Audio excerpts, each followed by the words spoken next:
بسم اللہ الرحمن الرحیم۔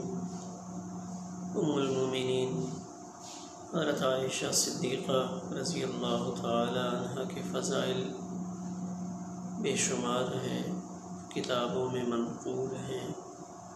ام المومنین نے خود کچھ چیزیں ذکر فرمائیں جو فضائل کے اندر آتی ہیں۔ ان میں سے سب سے پہلی بات آپ نے ارشاد فرمائی کہ میرے نکاح سے پہلے اللہ تعالیٰ نے میری صورت یعنی میری تصویر نبی کریم صلی اللہ علیہ وسلم کو دکھلائی۔ یہ پہلی فضیلت ہے۔ اور دوسری بات کہ انتہائی کم عمری میں میرا نکاح نبی کریم صلی اللہ علیہ وسلم سے ہوا، جو کسی اور خاتون کی قسمت میں نہیں آیا۔ اور نبی کریم صلی اللہ علیہ وسلم جب میرے بستر پہ تشریف فرما ہوتے تو اس وقت بھی آپ کے پاس وحی آ جایا کرتی، یعنی کسی اور زوجہ محترمہ کے بستر پر وحی نہیں آئی۔ ام المومنین حضرت عائشہ صدیقہ رضی اللہ تعالی عنہ کے بستر پر وحی کا نزول ہونا یہ بھی ان کے فضائل میں ہے۔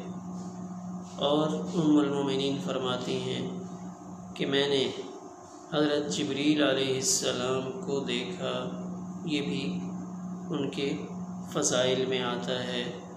اور نبی کریم صلی اللہ علیہ وسلم کو سب سے زیادہ محبت انہی سے تھی، یہ بھی آپ کے فضائل میں آتا ہے۔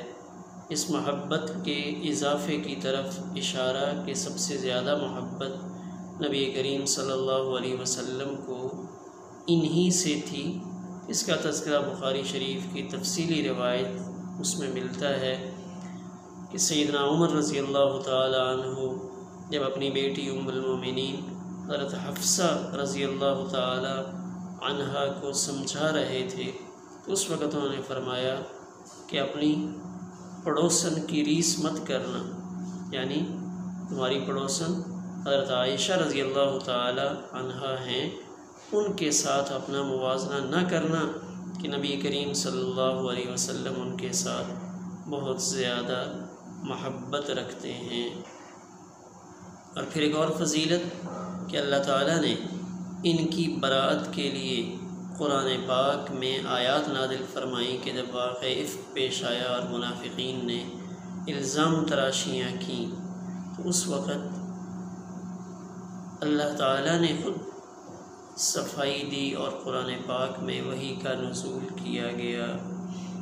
اسی طرح اس امت کے لیے تیمم کا حصول وہ بھی ام المومنین کے ہار کی گمشدگی کے واقعہ کی وجہ سے پیش آیا۔ تو فضائل بہت سارے ہیں۔ علم و کمال میں ام المومنین بہت آگے تھیں۔ احادیث مبارکہ میں 2210 احادیث ام المومنین سے مروی ہیں جو ہماری کسی اور اماں جان سے منقول نہیں ہیں۔ اتنی کثیر تعداد میں روایات کو نقل کرنا یہ ام المومنین کے علمی کمال اور فضل کی طرف اشارہ کرتا ہے۔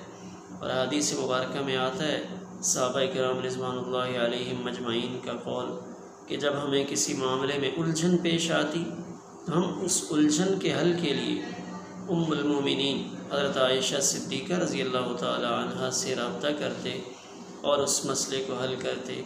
علم فرائض میں یعنی تقسیم وراثت میں بھی ان کو کمال حاصل تھا۔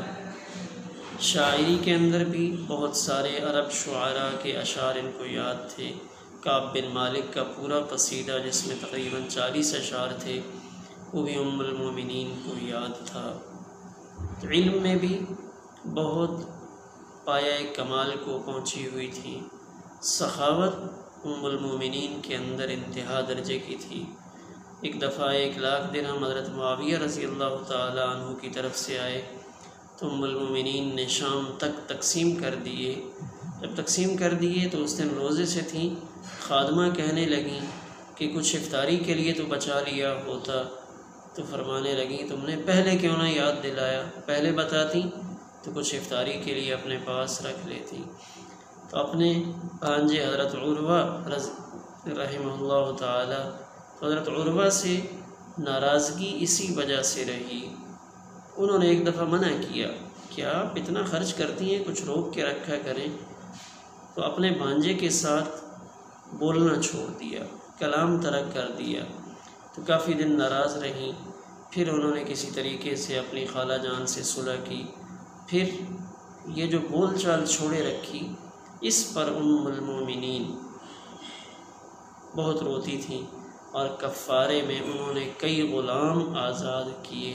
تو سخاوت بھی انتہا درجے کی، چونکہ نبی کریم صلی اللہ علیہ وسلم کے گھر میں آپ کی صحبت میں رہیں، تو آپ کی خصوصیات سے فائدہ اٹھایا اور آپ کی خصوصیات کو اپنایا۔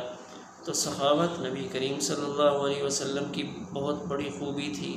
تو یہی خوبی ام المومنین کے اندر بدرجہ اتم موجود تھی۔ تو اللہ تعالی ہمیں امہات المومنین کی زندگیاں پڑھ کر اس کے مطابق اپنی زندگیاں ڈھالنے کی توفیق عطا فرمائے، اور ہماری گھر کی خواتین، مائیں، بہنیں، بیٹیاں، یہ امہات المومنین کو ہی اپنا آئیڈیل بنائیں۔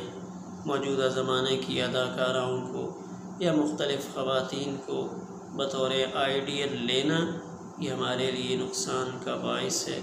اللہ تعالی ہم سب کو دین کی صحیح سمجھ اور فہم نصیب فرمائے۔ السلام علیکم ورحمۃ اللہ۔